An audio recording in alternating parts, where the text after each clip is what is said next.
بسم اللہ الرحمن الرحیم۔ گمنام ہیرو کے معزز ناظرین السلام علیکم۔ دوستو لائک ضرور کر دیا کریں، شکریہ۔ آئیے چلتے ہیں کہانی کی طرف۔ قریب آتے ہی وہ تپاک سے مجھ سے بغل گیر ہو گیا، مگر بھی سرزمین پر وہ میری اور اس کی پہلی ملاقات تھی۔ ریسٹوران میں چلتے ہیں وہ میرا ہاتھ تھام کر ایک راہداری میں مڑ گیا۔ کیا بات ہے، تم پریشان اور خوفزدہ نظر آ رہے ہو؟ اس کے ساتھ چلتے ہوئے میں نے پوچھا۔ کل تک میں ایک مسلسل ذہنی عذاب سے گزر رہا تھا۔ اس نے یہاں پہنچتے ہی میرے خلاف ہر ایک کے کان بھرنے شروع کر دیے تھے اور ہر شخص مجھ سے کھنچا نظر آنے لگا تھا۔ وہ غائب کہاں ہو گیا؟ ریسٹوران کے نیم روشن ماحول میں پہنچنے کے بعد میں نے پوچھا۔ وہ بدنیت تھا، اسے وطن کی خاک تک نصیب نہیں ہو سکی۔ آج اس کی ارتھی کو خاموشی بلکہ رازداری سے یہیں چتا میں آگ دکھا دی جائے گی۔ وہ صبح کا وقت تھا، ریسٹوران میں بیشتر میزیں خالی تھیں۔ بدری ایک دور افتادہ گوشے کی طرف بڑھتا چلا گیا جہاں ارد گرد کی ساری میزیں خالی تھیں اور ہم بے فکری سے باتیں کر سکتے تھے۔ ارتھی جلانے کے لیے اتنی رازداری کی کیا ضرورت پیش آ گئی؟ میز کے گرد بیٹھتے ہوئے میں نے قدرے حیرت سے سوال کیا۔ اس نے ارتھی کا ذکر کر کے میرے اس بدترین خوف کی تردید کر دی تھی کہ ویرا اپنی حد سے بڑی ہوئی خود اعتمادی کے چکر میں رمیش کو محض بے ہوش کر کے چلی آئی تھی۔ تم نے کام اتنی صفائی سے کیا ہے کہ تمہارے ہاتھ چومنے کو دل چاہتا ہے۔ وہ میرے سوال کو نظر انداز کر کے محبت بھرے لہجے میں بولا۔ تم علی شیر نہیں، علی کے شیر ہو۔ سیدھے ہاتھ سے کام کرتے ہو، لیکن تم نے بائیں طرف سے وار کر کے اتنی صفائی سے اس کا منکا توڑا کہ میں حیران رہ گیا۔ تم نے کبھی ذکر نہیں کیا کہ میری طرح تم بھی اس فن میں طاق ہو۔ کیا ذکر کرتا؟ وقت آیا تو تم نے دیکھ ہی لیا کہ میں کیا کر سکتا ہوں۔ فائر کا دھماکہ خطرناک ہو جاتا، اس لیے اس پر دوسرا طریقہ آزمایا گیا، لیکن اخباروں وغیرہ سے یہ سب کیوں چھپایا گیا ہے؟ اس نے ایک گہرا سانس لے کر سگریٹ سلگائی، پھر بولا، ان کے اپنے کرتوت ان کے گلے پڑ گئے ہیں۔ ہمارا پیچھا کرنے والے دونوں آدمی ابھی تک گرفتار ہیں۔ اگر بات کھل جاتی کہ وہ میرا اور رمیش کا پیچھا کر رہے تھے تو پھر بات بہت دور نکل جاتی۔ مجھ سمیت بہت سے لوگوں کی اصلیتیں بے نقاب ہو جاتی اور ہمارے خلاف ایک بہت بڑا سیاسی اسکینڈل کھڑا ہو جاتا۔ میرے لیے بدری ناتھ کا وہ انکشاف نیا نہیں تھا۔ وہ سارے امکانات میری نظروں میں تھے اور میں ان کے بارے میں کھل کر ویرا سے تبادلہ خیال کر چکا تھا۔ چائے کے ساتھ ناشتے کے ہلکے سے لوازم کا آرڈر دینے کے بعد میں اس بارے میں بدری سے دیر تک کرید کر سوالات کرتا رہا۔ مجھے توقع تھی کہ شاید اس طرح کوئی نئی بات سامنے آ جائے، لیکن اس کے جوابات میں صرف وہی باتیں تھیں جو میرے ذہن میں موجود تھیں۔ رمیش کی لاش سری نواسن کے کسی بچے نے دیکھی ہوگی، یا پھر یہ خبر اس قدر پوشیدہ کیسے رہی اور یہ فیصلہ کس کا تھا؟ سارے امکانات ٹٹولنے کے بعد میں نے پوچھا۔ لاش سب سے پہلے سری نواسن کے 12 سالہ بیٹے نے دیکھی تھی۔ زخم یا تشدد کا کوئی نشان نہ ہونے کی وجہ سے وہ یہ سمجھا کہ رمیش پر اچانک کوئی دورہ پڑا ہے۔ وہ بچے اپنے باپ کی پر اسرار پیشہ ورانہ سرگرمیوں کے تقاضوں سے خاصے باخبر ہیں۔ اس نے کسی گھبراہٹ کا مظاہرہ کرنے کی بجائے فوراً فون پر اپنے باپ کو خبر دی اور وہ میرے اور ڈاکٹر کے ساتھ ہائی کمیشن کی ایمبولینس لے کر اپنے گھر پہنچ گیا۔ ڈاکٹر نے پہلی نظر ڈالتے ہی رمیش کی موت کا اندازہ لگا لیا۔ یہ فیصلہ کب ہوا کہ اس کی موت کی خبر کو دبا دیا جائے گا؟ میں نے پوچھا۔ سری نواسن نے دفتر چھوڑنے سے پہلے ہائی کمشنر کو ابتدائی اطلاع سے باخبر کر دیا تھا۔ رمیش کی موت کی طبی تصدیق ہو جانے کے بعد اس نے دوبارہ اپنے افسر اعلیٰ سے رابطہ کیا تو اسے حکم ملا کہ رمیش کو بے ہوش ظاہر کر کے فوری طور پر ہائی کمیشن میں منتقل کر دیا جائے۔ یہ قانون کی ایک سنگین خلاف ورزی ہے، میں نے اسے یاد دلایا۔ اس کے ہونٹوں پر ایک پھیکی سی مسکراہٹ پھیل گئی۔ اس کا قتل کون سا قانون کے مطابق تھا؟ بڑے اور سنگین الزامات سے گردن بچانے کے لیے یہ فیصلہ ناگزیر تھا، اور اس فیصلے کو عملی جامہ پہنانے میں تم پوری طرح شریک تھے۔ میں نے پوچھا۔ مجبوری تھی، وہ شانے اچکا کے بولا۔ اپنے وطن سے باہر ہائی کمشنر یا سفیر ہی ہم لوگوں کا سب سے بڑا حاکم ہوتا ہے اور اس کے فیصلوں پر ہمیں سر جھکانا پڑتا ہے۔ اس طرح تمہارے دوسرے سیکرٹ ایجنٹوں میں بد دلی نہیں پھیلے گی۔ ہم لاش لے کر ہائی کمیشن پہنچے تو وہاں اہم عہدے داروں کو اعتماد میں لے کر یہ طے کیا جا چکا تھا کہ رمیش کے قتل کو اتفاقی موت کا رنگ دے کر واقعے کو دبا دیا جائے گا۔ ان سب کو اندازہ تھا کہ خبر پھیلنے سے کیسی تباہی آ سکتی ہے۔ اس نے بتایا۔ یہ سب باتیں قابل فہم ہیں، لیکن بہت سے لوگوں کی نظروں میں رمیش قومی ہیرو رہا ہوگا۔ اس کی لاش کو وطن بھیجنے کے بجائے یہاں گمنامی کے عالم میں کیوں ٹھکا ٹھکانے لگایا جا رہا ہے۔ اس پر طویل اور تلخ مباحثے ہوئے ہیں۔ اس نے ایک گہرا سانس لے کر کہا، ہمارے سامنے اس کے سوا کوئی راستہ نہیں تھا کہ ہم بند گلی میں پھنسے ہوئے تھے۔ ہائی کمیشن کے لیے یہ کوئی مسئلہ نہیں ہونا چاہیے تھا۔ میں نے رائے ظاہر کی، مجبوری یہ تھی کہ رمیش کوئی سفارتی ملازم نہیں تھا۔ ہم دونوں بھارت کے عام شہری پاسپورٹ پر یہاں پہنچے تھے۔ اس کی لاش انگلینڈ سے باہر لے جانے کے لیے اس کے پوسٹ مارٹم کی سرکاری رپورٹ کی موجودگی لازمی تھی۔ پوسٹ مارٹم ہوتا تو ٹوٹی ہوئی گردن سے قتل کا راز فاش ہو جاتا۔ لمحہ بھر کے لیے خاموش ہو کر اس نے اپنی بات جاری رکھی، اگر وہ سفارتی ملازم ہوتا تو ہائی کمشنر کی سباب دید پر اس کی لاش کو کسی بھی طبی معائنے کے بغیر وطن لے جایا جا سکتا تھا۔ وہ عجلت میں کیے ہوئے فیصلے نہیں تھے۔ انڈین ہائی کمیشن کے اعلیٰ دماغوں نے بہت دور تک غور و خوض کرنے کے بعد وہ حکمت عملی اختیار کی تھی۔ پھر اب اس کی موت کا کیا جواز ہوگا؟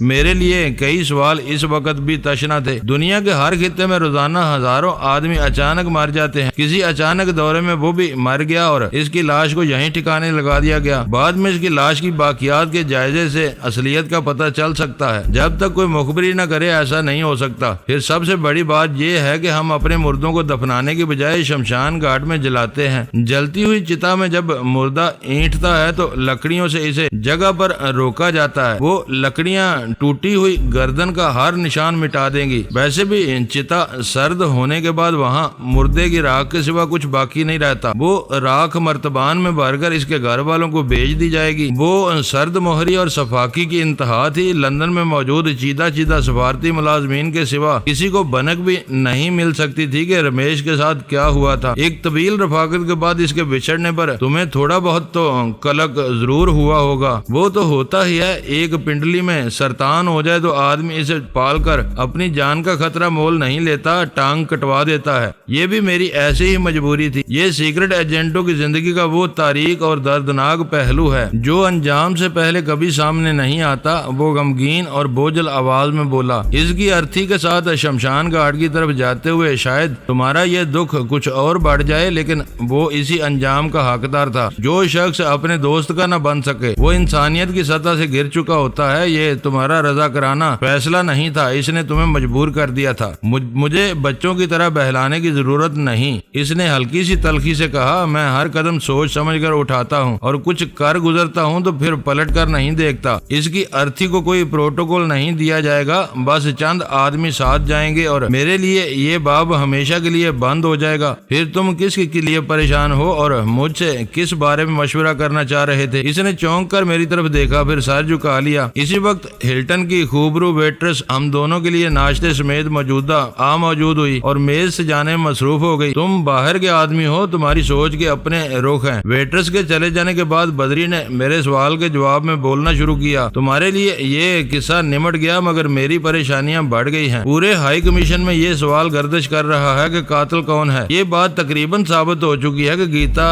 جیمز پنڈت کی گولی سے مری، لیکن پنڈت کو مارنے والا کون تھا اور اب رمیش اس کا نشانہ بنا ہے۔ وہ لوگ ان واقعات کو ایک ساتھ دیکھ رہے ہیں جبکہ تم گیتا اور جیمز سے لا تعلقی ظاہر کر رہے ہو۔ تم سکون سے تماشا دیکھتے رہو، تمہیں کیا پریشانی ہے؟ میں نے پوچھا۔ یہ کھوج لگانے کے لیے جو ٹیم بنائی گئی ہے اس میں میرا نام بھی شامل ہے۔ یہ بہت اچھی بات ہے، اس کا مطلب ہے کہ اب تم پر اعتماد کیا جا رہا ہے۔ ہاں، رمیش کے قتل نے سب کا اطمینان رخصت کر دیا ہے۔ لوگ مجھ سے کھل رہے ہیں، ہر طرح سے یقین دلانے کی کوششیں کی جا رہی ہیں کہ لندن پہنچنے کے بعد میری نگرانی نہیں بلکہ حفاظت کا بندوبست کیا گیا تھا، اور اس کی وجہ یہ تھی کہ میرے آنے سے پہلے گیتا اور جیمز پر اسرار حالات میں مار دیے گئے تھے۔ یہ حالات میں بہتری کے آثار ہیں، ان پر تمہیں خوش ہونا چاہیے۔ اس وقت میں خلاف میں معلق ہوں، مجھے راہ سے چھٹی ملی ہوئی ہے۔ میرے کیریئر کا انحصار نک کے فیصلے پر ہے۔ پتہ نہیں وہ رمیش کی موت پر کس رد عمل کا مظاہرہ کرتا ہے۔ کل تک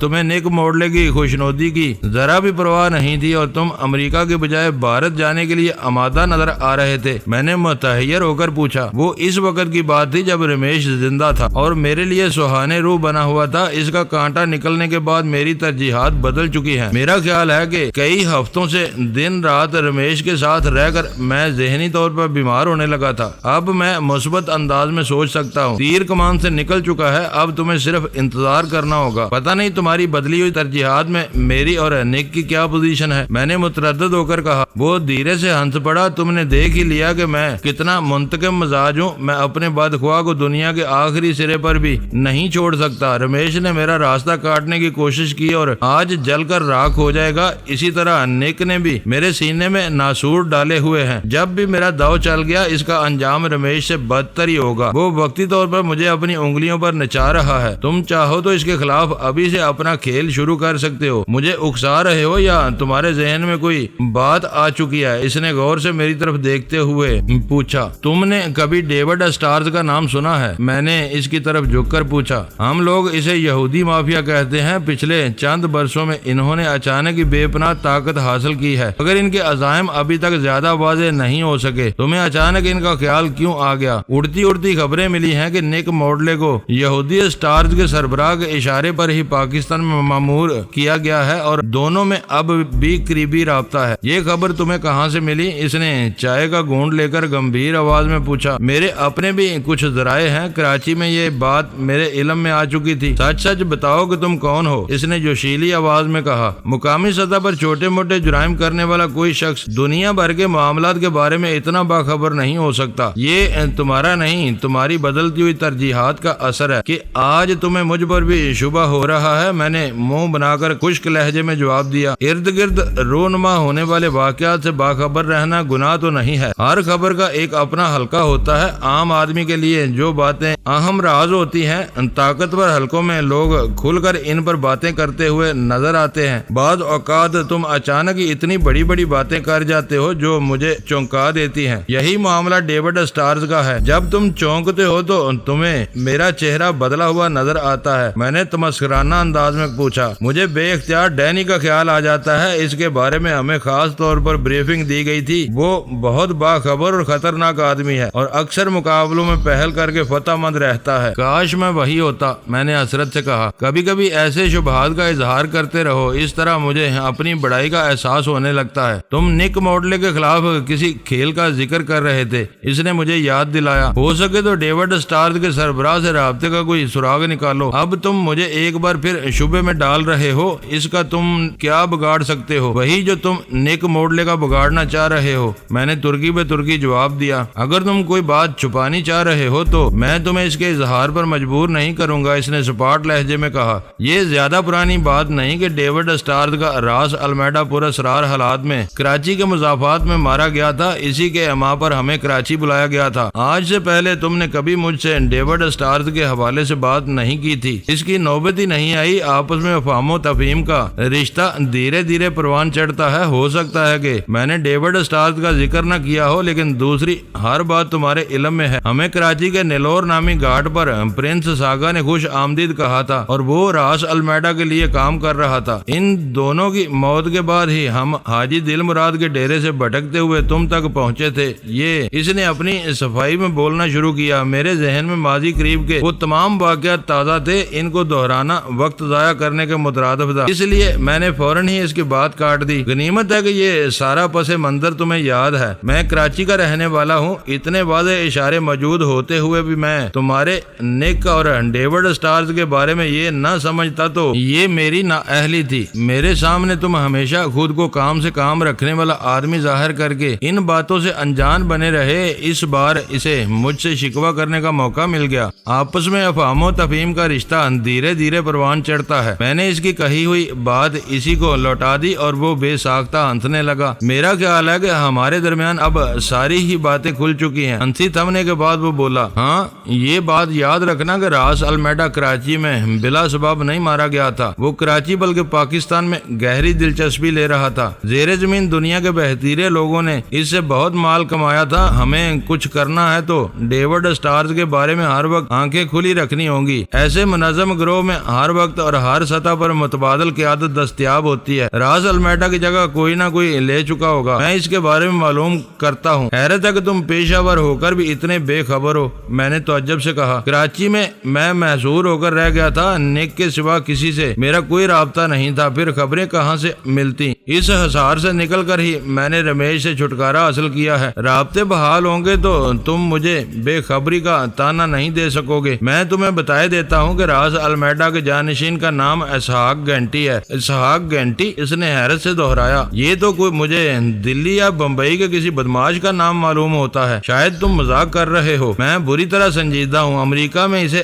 آئزیک بیل کہا جاتا ہے۔ آئزیک بیل؟ اس کے ہونٹوں سے سرسراتی ہوئی آواز برآمد ہوئی۔ اب جلد ہی کام بن جائے گا۔ کلکتے میں ایک مخبر اور کروڑ پتی یہودی ڈیوڈ اسٹارز کی نمائندگی کرتا ہے۔ نام معلوم ہو جانے کے بعد میں اس سے آئزیک بیل کا فون نمبر لے سکتا ہوں۔ یہ کام تم فون پر ہی کرو گے؟ میں نے دھڑکتے دل کے ساتھ پوچھا۔ اس کے سوا کیا صورت ہو سکتی ہے؟ فوراً ہی جواب مل جائے گا، وہ بولا۔ پھر اس نیک کام میں دیر مت کرو۔ میں نے اپنی جیب سے فون کارڈ نکال کر اس کے سامنے ڈالتے ہوئے کہا۔ اسی وقت ہوٹل کی لابی سے اسے فون کر ڈالو، یہ بہت ضروری ہے۔ اس نے ہچکچاہٹ کے عالم میں اپنی ریسٹ واچ پر نگاہ ڈالی تو میں نے اسے ٹوک دیا۔ اس وقت وہاں دوپہر ہو چکی ہے۔ بھارت کا وقت یہاں سے 4.5 گھنٹے آگے ہے۔ تو کام اس وقت ہو سکتا ہے، اسے بعد کے لیے نہ رکھو۔ کارڈ لے کر مسکراتا ہوا ریستوران کے دروازے کی طرف چل دیا۔ میں آرام دہ کرسی کی پشت کا سے ٹیک لگا کر سگریٹ سلگانے میں مصروف ہو گیا۔ میرے اندازے کے برعکس بدری ناتھ ذرا تاخیر سے واپس آیا اور اس نے آتے ہی ایک رکا میرے سامنے ڈال دیا۔ اس پر صرف ایک بڑا نمبر لکھا ہوا تھا۔ یہ نیو یارک میں آئزیک بیل کے دفتر کا فون نمبر ہے۔ یہ خیال رکھنا کہ نیو یارک یہاں سے 4 گھنٹے پیچھے ہے۔ اس وقت وہاں صبح ہو رہی ہوگی۔ میں نے اس کا دیا ہوا رکا احتیاط سے موڑ کر جیب میں رکھ لیا۔ وہ کامیابی مجھے خلاف توقع حاصل ہوئی تھی اور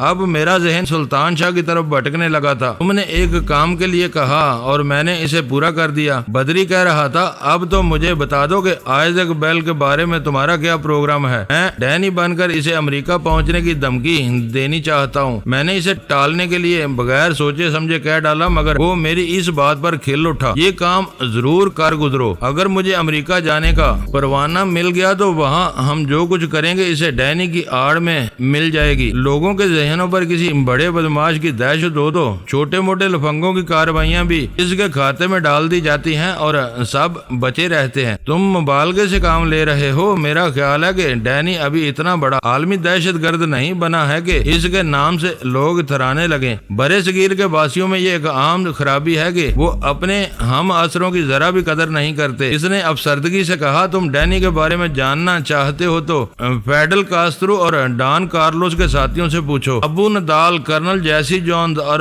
بینڈرا والا تمہیں اس کے بارے میں بتائیں گے۔ وہ چھلاوے کی طرح اپنی دشمنوں پر کہیں بھی حملہ آور ہوتا ہے اور انہیں تہس نہس کر کے غائب ہو جاتا ہے۔ اس نے نہ جانے کتنی بڑی بڑی وارداتیں منسوب ہیں، لیکن ریکارڈ پر اس کی تصویر تک دستیاب نہیں ہے۔ کسی کی بڑائی کا اس سے بڑا ثبوت کیا ہو سکتا ہے؟ بس اب میرا دماغ زیادہ مت خراب کرو، میں اپنی جونک میں کہہ گیا۔ کیا مطلب؟ وہ بکھلا کر بے اعتباری سے میری طرف گھورنے لگا۔ مطلب یہ کہ کہیں میں اس سے بھی بہت زیادہ متاثر ہو کر خود ہی ڈینی ہونے کا دعویٰ نہ کر بیٹھوں۔ میں نے سٹ پٹائے ہوئے انداز میں جلدی سے وضاحت کی اور وہ ہنسنے لگا۔ میرے سامنے یہ دعویٰ کرو یا نہ کرو، آئزیک بیل کے دماغ پر یہ دہشت ضرور سوار کر دو۔ مجھے یقین ہے کہ اگر میں امریکہ گیا تو اس کے ساتھ کچھ وقت ضرور گزارنا ہوگا۔ وہ میرا کام ہے، میں اس طرف سے تم مطمئن ہو جاؤ۔ میں نے اسے یقین دلایا، پھر پوچھا، ابھی تم سری نواسن کے گھر پر ہی رہو گے یا تمہارا ٹھکانہ بدل جائے گا؟ فی الحال ہر چیز جو کی تو ہے، صرف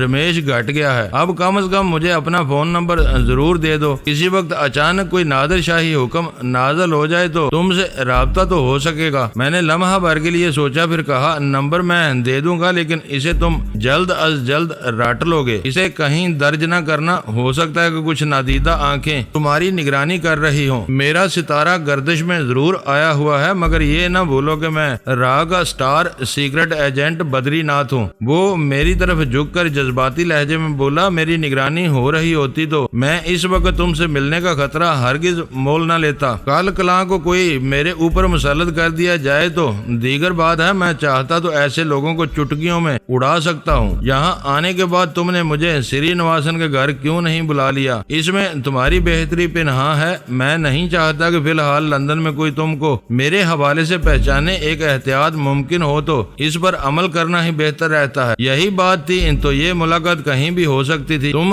ریٹنز یا ہلٹن میں ملنے پر مصر کیوں تھے؟ یہ بھی ایک مسئلہ تھی۔ وہ ہلکی سی معنی خیز ہنسی کے ساتھ بولا، لندن میں بھارتی ایک بڑی تعداد میں آباد ہیں اور چپے چپے پر پائے جاتے ہیں، لیکن مجموعی طور پر ہم ایک کفایت پسند یا کنجوس قوم ہیں۔ ان مہنگے ہوٹلوں میں شاید ہی کوئی بھارتی کھانے پینے کے لیے آتا ہوگا۔ سستے تفریح مقامات پر تمہیں ان کی ریل پیل ملے گی۔ خوب، میں نے اس کی وضاحت سے لطف اندوز ہوتے ہوئے کہا، اگر تمہارا مشاہدہ اتنا ہی وسیع ہے تو پاکستانیوں کے بارے میں تمہارا کیا خیال ہے؟ تم بادشاہ لوگ ہو۔ اس نے بے ساختہ جواب دیا، دنیا کہتی ہے کہ غریب غربت میں ہمارے بعد اگلا نمبر تمہارا ہے۔ ہو سکتا ہے کہ تمہاری قوم غریب ہو لیکن لوگ مالدار ہیں، شہزادوں کی طرح دل کھول کر ہر جگہ پیسہ لٹاتے ہیں۔ میرے اشارے پر ویٹرس پہلے ہی ایک خوبصورت فولڈر میں اپنا بل رکھ گئی تھی۔ میں نے اس کا جائزہ لیتے ہوئے کہا، تم یہ سب نہ کہتے تب بھی چائے کا بل میں ہی ادا کرتا۔ وہ اپنے سر کو زور زور سے نفی میں ہلاتے ہوئے خجالت سے ہنسنے لگا۔ بل اور ٹپ کی رقم فولڈر میں چھوڑ کر ہم ریستوران سے باہر آئے تو بدری ناتھ نے الوداعی مسافے کے لیے ہاتھ آگے بڑھا دیا۔ آؤ یہاں سے ساتھ ہی نکلتے ہیں، میں نے بے تکلفی سے پیشکش کی۔ تم جاؤ، میں بعد میں نکلوں گا۔ کوئی بات باقی رہ گئی ہے تو ایک ساتھ باہر نکلنے کا خطرہ مول لیے بغیر ہم تھوڑی دیر تک یہیں کھڑے کھڑے باتیں کر سکتے ہیں۔ اگر یہ محض احتیاطی تدبیر ہے تو تم چلے جاؤ، میں نے گرم جوشی سے ہاتھ ملاتے ہوئے جواب دیا۔ میں اسحاق گھنٹی کو پہلے خوراک دے کر یہاں سے نکلوں گا۔ آئندہ آپس کی گفتگو میں اس کا یہی نام استعمال کریں گے، بلکہ صرف گھنٹی بھی کافی ہوگا۔ تم نے اس کے نام کا بہت موزوں ترجمہ کیا ہے۔ صبح صبح خوراک ملتے ہی اس کی طبیعت جاگ کی طرح صاف ہو جائے گی۔ وہ نکاس کے راستے کی طرف چل دیا اور میں راہداری کے اس حصے کی طرف بڑھ گیا جہاں ایک ڈیسک پر ہوٹل کے ایکسچینج سے منسلک انٹرکام رکھے ہوئے تھے۔ اس سے ذرا آگے وہ پبلک فون بوتھ نظر آ رہا تھا۔ ان میں سے ایک کارڈ فون تھا، دوسرے کے لیے ریزگاری ضروری تھی۔ کلکتے کے کال کے بعد بھی میرے کارڈ میں کافی یونٹ باقی تھے جو کارڈ کے سلاٹ میں جاتے ہی انسٹرومنٹ کی اسکرین پر روشن ہو گئے اور میں نے بدری کا دیا ہوا پرچہ نکال کر نیو یارک کا نمبر ملانا شروع کر دیا۔ انگلینڈ سے امریکہ کا رابطہ کے لیے 0101 کا کوڈ نہ جانے کیسے میرے ذہن میں اٹکا رہ گیا تھا۔ نیو یارک کا کوڈ اور نمبر رکے پر موجود تھے۔ وقت کے نمایاں فرق کی وجہ سے مجھے شبہ تھا کہ شاید اتنے سویرے آئزیک بیل کا دفتر خالی ہو، مگر مجھے دوسری گھنٹی پر ہی کانوں میں رس گھولنے والی ایک نسوانی آواز سنائی دی۔ میں آئزیک بیل سے بات کرنا چاہتا ہوں۔ میں نے دھڑکتے دل کے ساتھ نیو یارک والی لڑکی کو اپنے مدعا سے آگاہ کیا۔ سوری سر، ہفتے کا وقت 1 گھنٹے بعد شروع ہوگا۔ وہ مزید تاخیر سے آتا ہے، کوئی پیغام ہو تو مجھے نوٹ کرا دو، وہ اسے مل جائے گا۔ اپنے باس کے لیے لڑکی کا لہجہ احترام آمیز تھا۔ یہ انگریزی کی خرابی تھی کہ واحد غائب کے صیغے کے لیے انگریزی گرامر میں آپ جناب کے تکلفات نہیں پائے جاتے تھے۔ وہ آئے تو اسے بتا دینا کہ اس کے لیے پاکستان سے اس کے باپ کا فون آیا تھا۔ باپ؟ شاید میرا پیغام سن کر وہ حیران رہ گئی تھی۔ اسی تحیر زدہ آواز میں اس نے پوچھا، کیا میں تمہارا نام جان سکتی ہوں؟ میرا خیال ہے کہ اس کا باپ تو مدتوں پہلے مر چکا تھا۔ لڑکی کی حیرت اور سنجیدگی کا ادراک کرتے ہوئے میں نے بھی سنجیدگی اختیار کر لی۔ تم ٹھیک کہہ رہی ہو بیبی، میں آئزیک کی ماں کا دوسرا شوہر یعنی اس کا سوتیلا باپ ہوں۔ یہ اس کی سعادت مندی ہے کہ وہ سگے باپ کی طرح میرا احترام کرتا ہے۔ اوہ، لڑکی کی معلومات میں اضافہ مزید حیران کن ثابت ہوا تھا۔ مگر سر، میں نے تمہارا نام بھی پوچھا تھا۔ ہاں، یہ ضروری ہے کیونکہ اس کی ماں نے الزبتھ ٹیلر کی ضد میں 9 شادیاں کی تھیں۔ اسے یہ پتہ نہیں چل سکے گا کہ 8 میں سے اس کے کس ستیلے باپ نے اسے یاد کیا ہے۔ میرا نام ڈینی ہے۔ اوہ یو باسٹرڈ۔ لڑکی کی کچکچاتی ہوئی بے ساختہ آواز کافی بلند تھی۔ میرا اندازہ تھا کہ تم کوئی سنجیدہ اور صحیح الدماغ آدمی ہو، مگر تم پکے حرامی نکلے۔ تمہارا نام میرے لیے اجنبی نہیں ہے۔ میرے ہونٹوں پر بے ساختہ مسکراہٹ پھیل گئی۔ وہ ڈیوڈ اسٹارز کے سربراہ کے دفتر کی ملازمہ تھی۔ میرے ہاتھوں جم کلارک اور راس المیڈا کی عبرت ناک بربادی کے بعد یہ لازمی امر تھا کہ شی یا ڈیوڈ اسٹارز میں سے کوئی بھی مفاد رکھنے والا ہر شخص میرے نام اور کردار سے باخبر نہ رہتا۔ وہ میرا نام سن چکی تھی، اس وقت اس نے میری آواز بھی سن لی تھی۔ اپنی احمقانہ سادہ لوہی کی بنا پر اسے یک بیک اتنا غصہ آیا تھا کہ وہ ایک ہی سانس میں نہ جانے کتنی ناقابل اشاعت گالیاں دیتی چلی گئی، اور میں ریسیور کان سے قدرے دور ہٹائے وہ بن بناہٹ ختم ہونے کا انتظار کرتا رہا۔ نیو یارک والوں سے اسی رد عمل کی امید پر میں نے وہ کال ملائی تھی، مجھے یقین تھا کہ اس وقت آئزیک بیل خود فون اٹھاتا تو میں اسے بھی اسی طرح آپے سے باہر ہونے پر مجبور کر دیتا۔ وہ جیسے ہی خاموش ہوئی میں نے ماؤتھ پیس میں اسے پچکارتے ہوئے کہا، تم نے مجھے دل بھر کر گالیاں دے لی، یہ تمہاری مجبوری ہے کیونکہ تم اس چوہے کی داشتہ یا ملازمہ ہو جو مجھے اپنا باپ ماننے سے منکر ہے۔ حالانکہ راس المیڈا کے بعد اب میں ہی تم لوارسوں کا خبر گیر ہوں۔ اسے بتا دینا کہ میں اس کی مزاج پرسی کے لیے جلد ہی وہاں پہنچنے والا ہوں۔ لڑکی نے دوبارہ فحش کلامی کا آغاز کر دیا۔ میں نے ریسیور ہک سے لٹکا دیا، کارڈ جیب میں ڈال کر میں ہلٹن سے باہر نکلا تو میرا ذہن بہت ہلکا ہو چکا تھا۔ فون کرنے تک میرا ارادہ تھا کہ میں آئزیک بیل پر سلطان شاہ کے بارے میں کوئی دباؤ ڈالوں گا، لیکن آخری لمحوں پر مجھے احساس ہوا کہ محض کھوکھلے الفاظ سے کام نہیں بن سکتا تھا، بلکہ میرا کوئی بھی بے وزن مطالبہ اسے برتری کے گمانڈ میں مبتلا کر سکتا تھا۔ یہی وجہ تھی کہ میں نے خوش دلی کے ساتھ اس لڑکی کو سلگانے اور تاؤ دلانے کے سوا کوئی اور بات نہیں کی تھی۔ لندن میں ذرا دیر سے صحیح مگر حالات میں بہتری پیدا ہو رہی تھی۔ وہاں پہنچنے کے بعد میں جو خطرہ مول لے بیٹھا تھا وہ معدوم ہوتا ہوا نظر آ رہا تھا۔ میرے اور بدری کے درمیان تعاون کی راہ میں سب سے بڑی رکاوٹ بننے والا رمیش ہمیشہ کے لیے راستے سے ہٹ چکا تھا۔ مجھے بدری سے مل بیٹھنے کا موقع مل گیا تھا، جس کے نتیجے میں آئزیک بیل کا فون نمبر میرے ہاتھ آ چکا تھا۔ لندن کی ان کامیابیوں کی خوشی کو سلطان شاہ کے اغوا نے ماند کیا ہوا تھا۔ اپنے ہوٹل کی طرف لوٹتے ہوئے میں اسی مسئلے پر سر کھپاتا رہا، لیکن کوئی حل سامنے نہ آ سکا۔ اپنے شہر سے ہزاروں میل دور ہونے کی وجہ سے میں اس معاملے میں خود کو بالکل بے دست و پا محسوس کر رہا تھا۔ ہوٹل کے کمرے میں ویرا بے چینی سے میری واپسی کا انتظار کر رہی تھی۔ جانے سے پہلے مجھے بھی جگا دیتے تو تمہارا کیا گھس جاتا۔ میرے اندر پہنچنے کے بعد اس نے خفگی سے شکوہ کیا، اتنے سویرے تم کہاں چلے گئے تھے؟ میں رات بھر کا جاگا ہوا ہوں، مجھ سے بونگیاں دیوانگیاں ہی سرزد ہو سکتی تھی۔ اکیلے ہی سب کچھ کرنے کی کوشش کرتے رہے تو انجام اس سے بھی برا ہو سکتا ہے۔ میرے چہرے پر بے خوابی کے آثار دیکھ کر اس کی نگاہوں میں ترحم کا جذبہ ابھر آیا۔ اکیلے مارے مارے پھرتے ہو، خود ہی خود سوچتے رہتے ہو، اس طرح نیندیں نہیں اڑیں گی تو اور کیا ہوگا؟ وہاں سلطان شاہ جیتے جاگتے اغوا ہو گیا، یہاں رمیش مرتے ہی کسی اسیب کی طرح غائب ہو گیا۔ صبح کے اخبار میں کچھ چھپا ہے، نہ ٹیلی ویژن پر کوئی ذکر ہے۔ تم نے کہا تھا کہ واپسی پر ان سوالوں کے جواب لے کر آؤ گے، تمہاری اطلاعات کیا کہتی ہیں؟ مجھے شرارت سوجی اور میں نے منہ لٹکا کے کہا، جب وہ مرا ہی نہیں تو اس کے بارے میں کسی خبر کا انتظار بے سود ہے۔ وہ آج اپنے ہائی کمیشن میں دندناتا پھر رہا ہے۔ ویرا کا چہرہ یکدم زرد ہو گیا۔ وہ کمزور آواز میں بولی، میں قسم کھا سکتی ہوں کہ وہ مر چکا تھا۔ نبض اور دل کی دھڑکنیں رکنے کے ساتھ اس کی آنکھوں کی پتلیاں تک اوپر چڑھ چکی تھی۔ میں نے اس کے پپوٹے بھی پلٹ کر دیکھے تھے۔